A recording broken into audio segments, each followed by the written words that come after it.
Good day, everyone. We are Group 12, and today we will be discussing a very important topic: conflict and stress management. Our group is composed of the following members: Fatima Malang, Hyra Mohammed, Elena Sipanes, Stephanie Ruales, Andion May T. Refarial, Heini Pasio, and yours truly, Ivy Joy B. Marte. The contents of our report are: definition of conflict, determinants of organizational conflict and resolution of conflict, stress in organization, stressor, managing organizational stress, and individual stress management. First, let us understand what is conflict. Conflict refers to a disagreement or clash between individuals or groups due to difference in goals, interests, values, perceptions, or needs. In an organizational context, conflict arises when the actions or goals of one party hinder or contradict to those of another. Example is when two departments competing for limited resources. What is workplace conflict? An inevitable yet manageable aspect of organizational life. According to Stephen P. Robbins, conflict is a process that begins when party has negatively affect something that the first party cares about. Conflict is a process, not just a one-time event. It involves perception, real or anticipated harm. It centers on something valued by one party. And according to John W. Newstorm and Keith Daves, conflict is any situation in which two or more parties feel themselves in opposition. Focus is on parties perceiving opposition.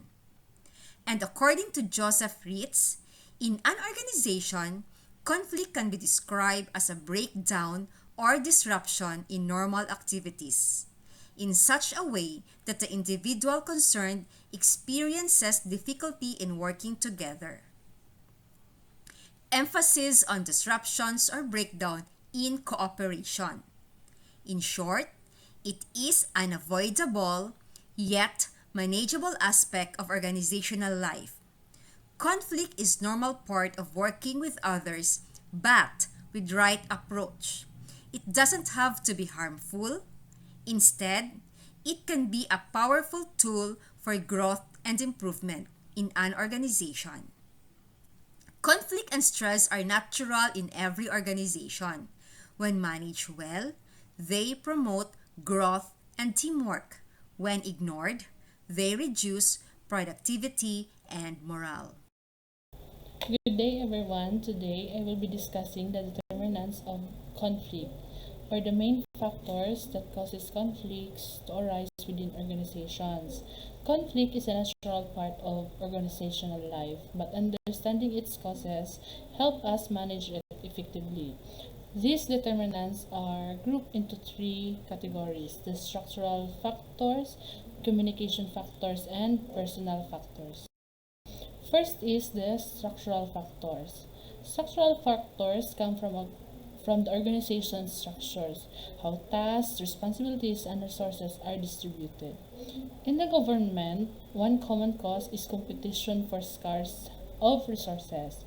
For example, different department or local offices often compete for limited budget, personnel, or equipment. Another structural factor is task interdependence. For instance, the planning office cannot finalize a project proposal without data from the engineering department. If the engineering team delays submitting their report, the planning staff may fail to meet the deadlines, creating frustrations and blames. Conflicts also arise from the ambiguous roles and responsibilities. In some government offices, overlapping duties can cause confusions about who should lead a certain project, especially within authority is not clearly defined. The next factor is the communication factor. factors. In government offices, communication is vital, but when it fails, conflict easily develops. A communication breakdown may happen when memos, reports, or announcements are unclear. For example, if a department head sends an incomplete memo about a policy change, employees might misinterpret the instructions, causing errors and complaints. Another issue is filtering and distortion. Sometimes information is modified or withheld as it passes through levels of bureaucracy. For example, a manager might alter a report to make their division look better, which misleads higher officials and damages trust among the departments. Last but not the least is the personal factors. Personal factors refer to the individual attitudes, behaviors, and values. In a government setting, personality clashes often occur when employees have different work ethics or leadership styles. One of these is the differing values. It may also cause tensions. For instance, when one employee prioritizes strict rule following while another prefer flexibility in handling citizens' concerns. An example scenario of this is in a municipal office, two employees assigned to handle community complaints argue frequently. One insists on following every step of the process strictly, while the other believes in giving faster, informal solutions. Their differing values and personality cause repeated disagreements, affecting their teamwork and public service delivery. Moreover, perceived inequity or unfair treatment, such as favoritism in promotions or uneven workload distributions, can lead to resentment and conflict among staff members. In, in conclusion of these determinants, conflicts in government organizations often stem from structural issues, communications problems, and personal differences. While these conflicts are sometimes unavoidable, recognizing their causes allows leaders to promote fairness, clear communication, and cooperation among employees. Effective conflict management strengthens public service and builds trust between the government and the people it serves. Hi everyone, I am Elena C. Panes and my topic is all about modes of handling conflicts. There are 5 modes of handling conflicts. First is avoiding, meaning low assertiveness and cooperation. Iniiwasan lang ang gulo kaysa harapin ito. For example, two coworkers disagree about how to decorate the office. So, they both drop the topic. Parang bahala na, wag na nating pag-usapan. Hindi sila nag-aaway but hindi rin na-resolve yung issue. Second is accommodating or pagbibigay o pagsang-ayon. It is low assertiveness pero mataas ang cooperation. Mas inuuna mo ang kapakanan ng iba kaysa sa sarili mo. It is a lose-win approach. For example, Maria agrees to use her colleague's presentation style to maintain harmony in the office and to avoid conflict. It's like, sige, okay lang. Ikaw na lang ang masusunod para hindi na lumaki yung issue. Third is competing. Pagtutulak ng sariling desisyon. Meaning, mataas ang assertiveness, pero mababa ang cooperation. Ipinaglalaban mo ang gusto mo kahit na may masakatan. For example, a sales manager insists on her strategy despite objections from her colleagues.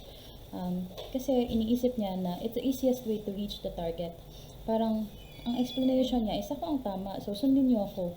Usually, ginagamit ito kung kailangan magdesisyon agad. And fourth is compromising o pagbibigay at pagbabahagi. Meaning, it is a moderate assertiveness and cooperation. Parehong magbibigay ng konti para makahanap ng solution. It is a lose-lose or split the difference approach. For example, two departments share a conference room by splitting the time. Halimbawa, gustong mag-meeting ng isang departamento at gusto rin ng isang departamento mag-meeting sa conference room. Whole day silang mag-meeting, so conflict kasi hindi sila pwedeng magsabay. So, ang ginawa nila, they split the time. Yung isang department sa morning, yung isang department sa afternoon. So, walang natalo sa kanila, walang nanalo, wala ring natalo. And fifth is collaborating or pagtutulungan. Mataas ang assertiveness at cooperation. Parehong nanalo. It is a win-win approach. For example, HR and finance collaborate on a plan that save costs and protects the benefits of the employees. So, mag-usap tayo, parang ganun. Mag-usap tayo para pareho tayong masaya. Merong open communication at teamwork. The next topic is other conflict resolution techniques or setting common goals. Merong mga parehong layunin, focus on shared organizational objectives. For example, two project leaders align their efforts after recalling their main goal. So, meron silang mga hindi pagkakaintindihan, meron silang magkaaway ang mga team. Pero nung naalala nila na kailangan nilang maipasa ang report or meron silang deadline, nagkaayos sila. So, it is setting common goals para ma-resolve yung conflict. Second is clarifying roles. Clearly define authority and job descriptions. The manager defines each member's specific responsibilities. Kung sino yung sa research, kung sino yung sa design, kung sino yung gagawa ng presentation. For example, nagkakaaway sa isang team. Kasi they are both doing the same job, the same role. So, nung nilinaw na nung team leader kung ano yung mga roles nila, so, di ba, nawala na yung gulo, nagkaayos na. Kasi meron na sila kanya-kanyang roles na ginagampanan. Third is effective communication. Effective communication encourages open dialogue and feedback. So, clarifying misunderstanding through meetings or mga pag-uusap. So, mag-usap muna tayo bago tayo mag-react, bago tayo magalit. So, nagka-misunderstanding halimbawa sa group chat. So, hindi mo naintindihan kung anong ibig sabihin ng isa mong kasama. So, nag-meeting kayo para linawin ang conflict, para ayusin at pakinggan kung ano yung context ng inyong pinag-aawayan para maayos ang issue. And fourth is team building mediation. Use neutral third parties or halimbawa HR to facilitate discussions. So, halimbawa, ang HR facilitates a workshop to rebuild the trust. So, mag-team building muna tayo para mawala ang tensyon. Or halimbawa, sa isang team, merong 2 empleyado na laging nagtatalo. So, pina-attend sila ng HR sa workshop para mapakinggan nila at makinig sila sa isa't isa. The fifth is emotional intelligence training or EQ training. Helps employees manage stress and empathy during disputes. So this conflict resolution techniques tuturuan ng empleyado na kontrolin ang emosyon at intindihin ang feelings ng isa't isa. So for example, staff attend a training on managing emotions and empathy.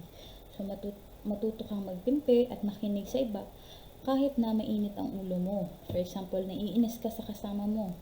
So, huminga ka muna bago ka magsalita. EQ helps you respond.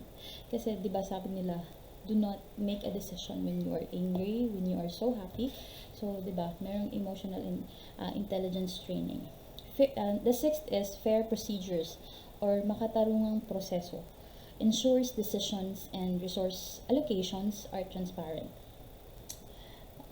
Using clear promotion criteria to avoid bias. So, for example, merong mga position na a-applyan for promotion. So, using clear promotion criteria to avoid biases. So, for example, parehas kayong qualified na empleyado na nag-a-apply. So, these fair procedures, ipinapaliwanag kung bakit isa lang base sa performance metrics ang matatanggap. Hindi dahil kilala niya si ganito, kilala niya si ganyan, or may MBA siya, may backer siya. So, this is fair procedures. And that's all. Thank you. Good day, everyone. I am Stephanie Gatera Roales. Today, I am presenting to you the topic Stress in Organization. Stress in organization is the physical, emotional, and mental response of employees to pressure, demands in the workplace that are difficult to handle. It happens when jobs requirements exceed a person's ability to cope effectively. It is the feeling of tension or strain that the workers experience because of factors like heavy workload, tight deadlines, conflicts, or lack of support. Like for example, when employees is given so many tasks with little time to finish them, they may feel anxious, tired, and less productive. What is the definition of stress? Stress is a behavior refers to a physiological, psychological, and behavioral responses that individuals experience when they perceive a misalignment between the demands of their work environment and their ability to cope with those demands. According to Hans Selye, stress is the body's non-specific to any. Hans Selye, known as the father of stress research, defines stress as a general physiological reaction that occurs when the body responds to external pressures or challenges. Stress is the pressure or discomfort people feel at work when they are unable to balance job demands with their personal capacity. There are three indicators of stress in an organization. They are physiological indicators, psychological indicators, and behavioral indicators. Physiological indicators. These are the physical signs that the body shows when under stress. Headaches or migraines, increased heart rate or blood pressure, fatigue or low energy, muscle tension or body pain, sleep disturbances like insomnia or oversleeping, digestive problems like ulcer, nausea or of appetite, weakened immune system, or frequent colds or illness. Physiological indicators reflect how the body reacts to prolonged stress. When employees face heavy workloads, conflicts, or job insecurity, their bodies respond with those symptoms. If not addressed, these signs can lead to chronic health problems and reduced productivity. Psychological indicators.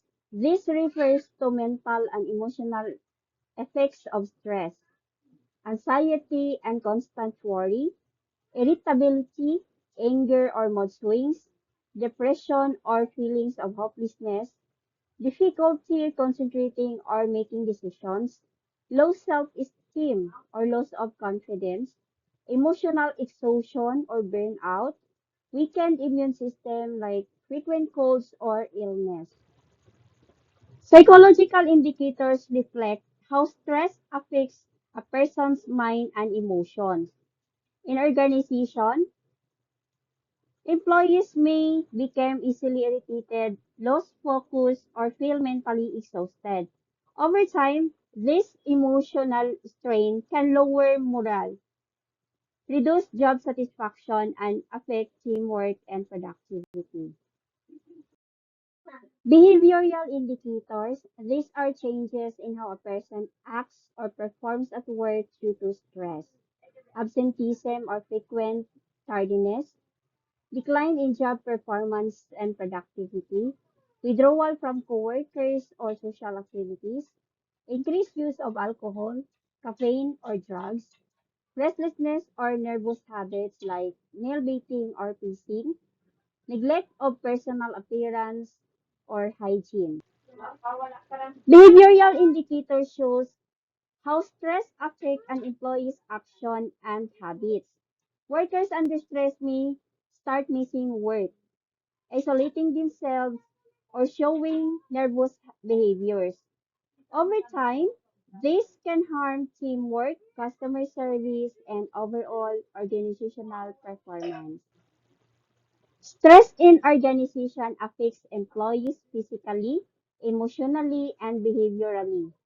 Recognizing these indicators early allows managers and employees to take action through counseling, workload management, and supportive communication to maintain health and efficiency at work.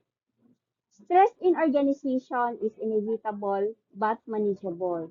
Both management and employees share the responsibility to create a balanced, healthy, and motivating work environment that minimizes stress and promotes productivity. That will be all. Thank you for listening. Assalamu alaikum and good day everyone. In this part of the discussion, I'll be talking about the stressors and the key organizational stressors, or the main causes of stress that come from the workplace itself. A high stress environment usually doesn't happen because of one single factor. It's often the result of several stressors combined. The first one is workload extremes.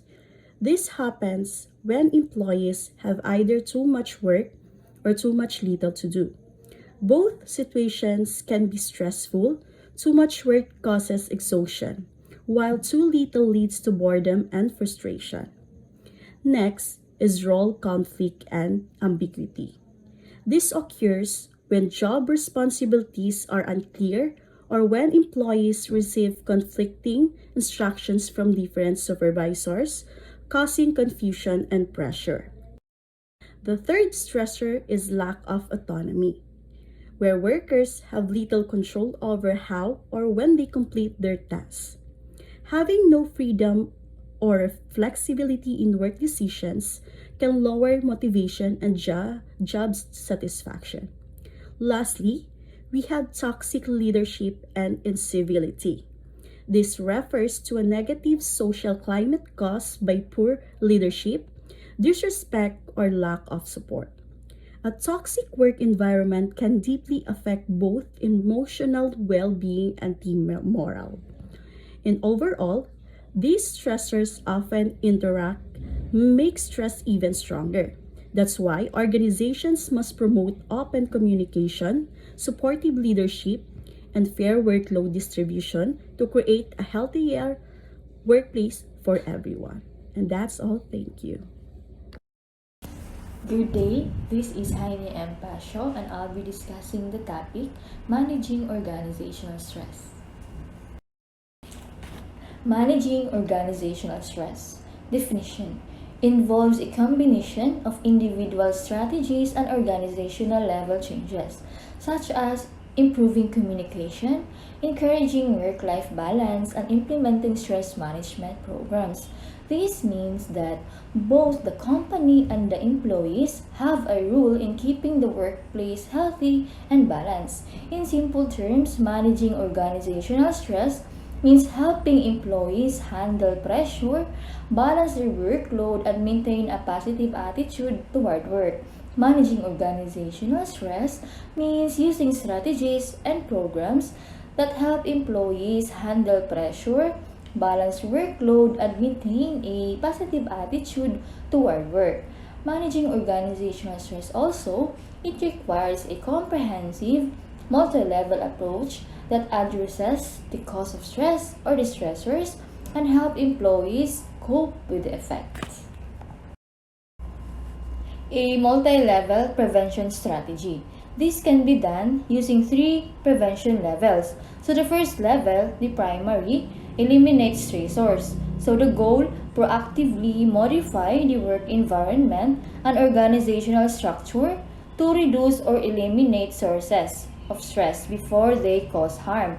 So this is the most effective long-term strategy. So for example, the organization can improve job design, ensure clear communication, and create a healthy work environment. So basically, it is about preventing stress rather than fixing it later. So the second level, secondary, manage the response. So the goal is equip employees with the skills and resources to better handle unavoidable stress and reduce the negative effects or the strain. So once they are exposed to stressors, it helps employees manage their response to stress. So through training, workshops, or time management programs. So the goal is to equip employees with the right skills and resources so that when stress is unavoidable, they can still stay productive and emotionally balanced. So the last level, the third level is tertiary, treat the harm. So goal, provide remedial and rehabilitative support for employees who are already suffering from serious stress related to health issues or burnout. So this is a reactive approach. The last level is tertiary prevention, which is a more reactive approach. It means helping employees who are already experiencing serious stress or burnout.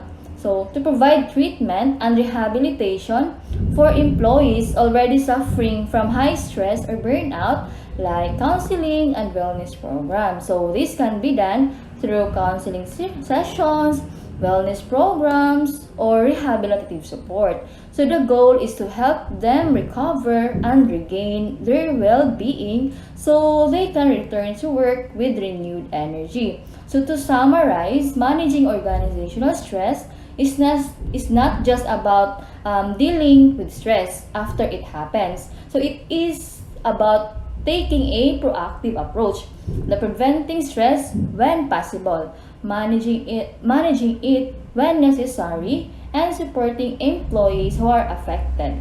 So when organizations care for their people's mental health and workload balance, everyone performs better and feels more satisfied at work.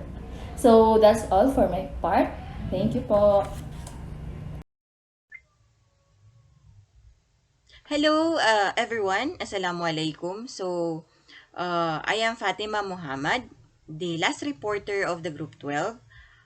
My topic is about individual stress management.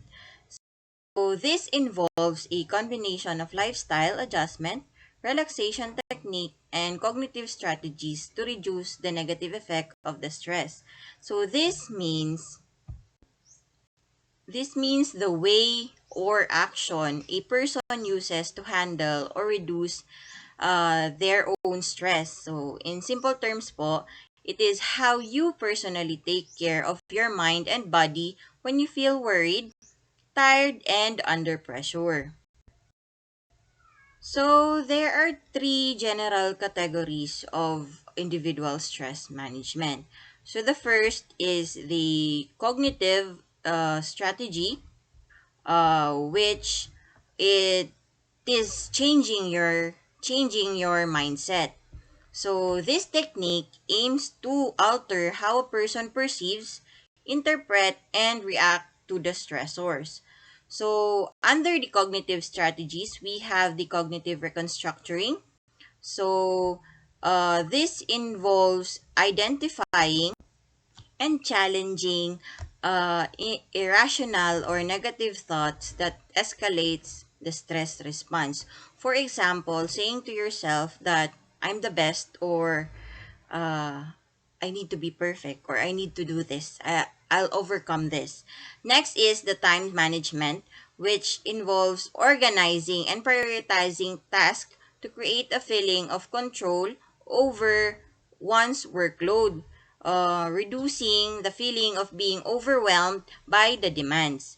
The third one is the goal setting, which setting a SMART, or the specific, measurable, achievable, relevant, and time-bound goals to provide clarity and sense of progress, mitigating stress related to ambiguity and feeling stuck. So, the next strategy is what we call the behavioral strategies, the changing your action. So these are action taken to reduce or at least buffer the effect of the stress to the individuals. So under the behavioral strategy, we have the boundary setting, which is establishing a clear separation between work and personal life to prevent work-life conflict. The next is the assertiveness training, which is learning to communicate needs and opinions clearly and respectfully, which helps reduce the role, conflict, and excessive demand from others, or simply just learning to say no to those if there are overwhelming tasks. So, last is the seeking social support. So, actively reaching out to friends, family, and colleagues for emotional support, practice, helps, and advice, which act as buffer against the stress. So, sometimes, ang pagko-consult din sa mga friends or even reaching out to them is reduces our stress na mga iniisip. So, the third strategy is the physiological strategy, which is changing your body response. So, these are techniques designed to calm the nervous system and manage the body's physical reaction to stress. So under this physiological strategy, no, we have uh, uh, doing a regular exercise. So physical activity consumes stress hormones like cortisol and adrenaline. And it releases endorphins, improving moods and overall stress resilience. Next is we have relaxation techniques. So this practice is intended to deliberately slow heart rate, lower blood pressure, and calm our respiration, I mean. So the third one is the healthy lifestyle. So this ensures the adequate high quality sleep and maintaining a nutritious diet to optimize the body's ability to cope with the demand. So conflict and stress are not independent issues, so they are deeply interconnected, or the what we call the vicious cycle. So the vicious cycle of conflict and stress means it is a situation where a conflict causes stress, and that the stress then lead to more conflict or creating a repetitive negative loop. So the diagram under this vicious cycle and conflict stress, this shows the cycle of the conflict and stress. So the first is the unresolved conflicts. We have a situation of unresolved conflicts in a workplace. For example, a dispute with the manager or colleagues, which lead to the increased stress as the individual ruminates the issue, leading to leading to psychological rather and physiological arousal. So this state of stress impairs emotional regulation and cognitive function, which lower the conflict competence and making the individual more irritable, less patient, and less able to find collaborative solution. So that's the cycle. So this impaired ability to manage conflict leads to more unresolved issue, perpetuating the cycle and undermining both individual well-being and team performance. So breaking this cycle requires managing both conflict resolution and stress coping simultaneously. So in conclusion, for the conflict and stress management, so uh, the conflict and stress are inevitable component of any organization, but they are not, however, unmanageable. So the effective management of these two forces is a critical leadership and organizational competency.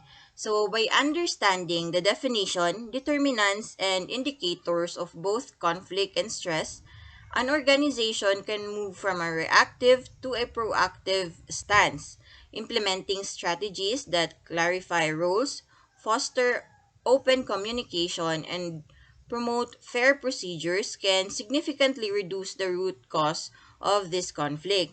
So, simultaneously, adopting a multi-level stress prevention strategy and empowering individuals with coping techniques builds a more resilient and healthier workplace. So finally, a healthy organization is one that successfully balances assertiveness, cooperation, and employees' well-being, leading to improved communication, higher productivity, and stronger morale. So that's the end of our report. Thank you. Masalam.